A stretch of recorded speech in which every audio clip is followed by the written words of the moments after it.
Хош көрдік біздің арнаның тыңдармандары. Біз бүгін сіздерге меңдуана жөнінде сөз қозғағалы отырмыз. Меңдуана өте улы шөп. Бұл меңдуананы өте байқау керек. Мысалы, ауылды жерде, тауда, үстіртте тұратын ағайындар балаға өте сақ болмаса, балалар мына меңдуананың тамырын қазып, ақ сәбізге ұқсас жеп қойса, бұл өте улы шөп. Не болмаса мынау сабағын жалын қол ұстап, сол ұстаған қолыменен аузына бірдемсе салатын болса, адамға токсина деп айтады ғой. Сондай беріп, бала ес-түсінен айырылып қалуы да мүмкін. Сондықтан бұған өте сақтықпен қарау керек. Мысалы, осы меңдуана бұрын біздің ата-бабаларымыз мысалға жағымсыз ас ауқат шықпайса, уланса, қандай да бір жағдай болатын болса, осыны қайнатып суын сол адамға ішкізген. Ол адам денесіне барған удан тітіркеніп, ішінде сондай токсина пайда болып, ол іштегі бар жаман заттарды қалып кеткен құсып, сондай жағдай туғызып, ішті асқазанды тазалататын болған.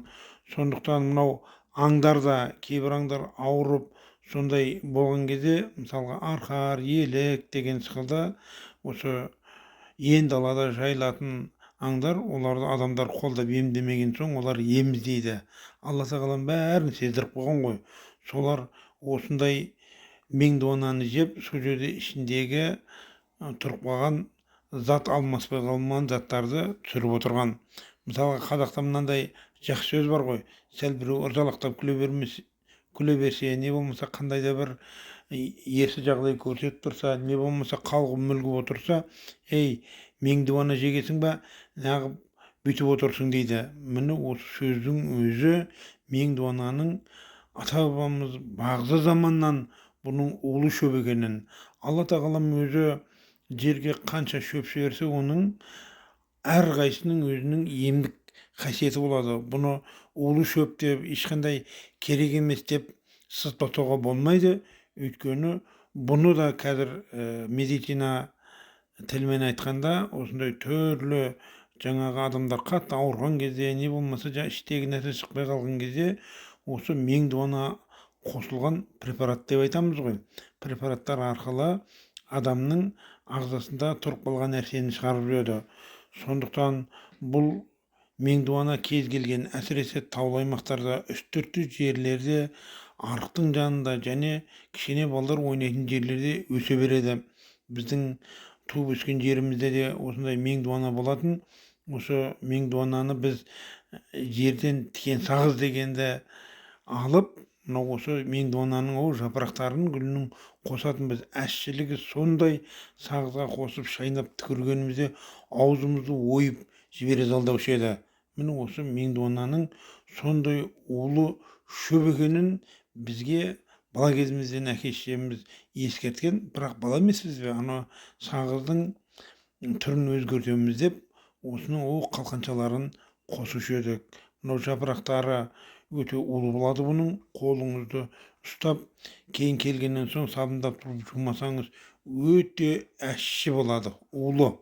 Бұл меңдуананың мынау түрі құстың жұмыртқасының шұбар туып кеткен далада соған ұқсайды.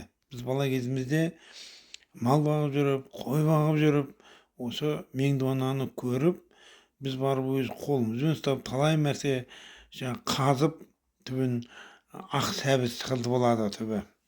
Соны талай мәрте балдар аузына салып жеп, аузы көпіріп, жүгіріп келіп, өзеннен, каналдан су ішіп, аузымызды шайған кездеріміз талай болған.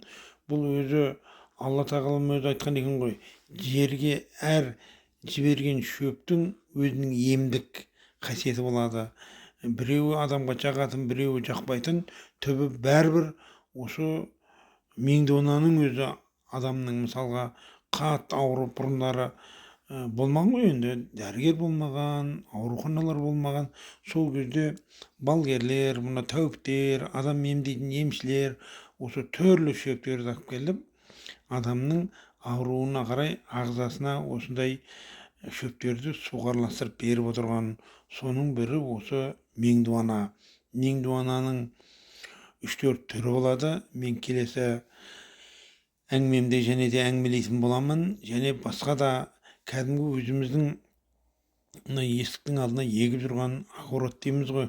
Огородымызда өсіп жатқан мынау сәбіздің де сары сәбіз, қызғылт сары сәбіз бар. Осылардың неге пайдалы екенін, адамның ағзасына қандай жақсы жолдары бар, қалай жеп, қалай осыны денсаулықты ұстау керек деген сияқты бар білген ақыл кеңесімді жазатын боламын. Ал меңдуананы мен өзім бала кішкентай кезімнен білеміз. Бізде құрғақтау жер, тауға қарай, сол құрғақтау жерде, тауда әр тастың жанында, өзеннің жағасында өседі меңдуана.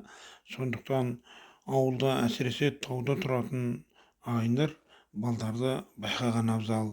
Себебі балдар барып жалаң қол ұстап, қолын жаласа, не болмаса жұлып сәбіз сияқты тамырын жейтін болса, ол балаға қатты токсинан берген сонша, ол сөзді ет үстінен айырылып, керек десеңіз бұның сондай көп мөлшерде желініп қойса, көп мөлшерде ұсталатын болса, бұл адамға өлім әкелуі мүмкін. Сондықтан меңдуананың өте улылығы сонша, бұны байқаған абзал. Керісінше жануарлар, аңдар осы ішінде тұрып қалған нәрсені шығарамайғанда, осы меңдуананы іздеп келіп жеп, осы меңдуана ішіне сондай реакция беріп, ішіндегін тазалап жатады. Адамдардың да талай жаңағы өтіп кеткен мерзімі тамақтарды жеп, ашып кеткен дейміз ғой бізде.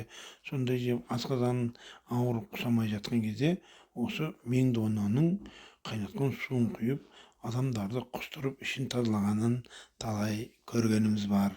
Ал енді қымбатты тыңдармандар, келесі әңгімеміз жолдағанша, келесі осы өсімдіктердің, шөптердің, мынау өзіміздің есігіміздің алдындағы огородта өсіп тұрған жаңағы түрлі сәбізі бар, қызанақ дейміз ғой, помидоры бар. Осылардың мынау бауда өсіп отқан шие деген сияқты адамға қандай денсаулығына пайда екенін бар білгенімізді осы видеоға салып отыратын боламыз.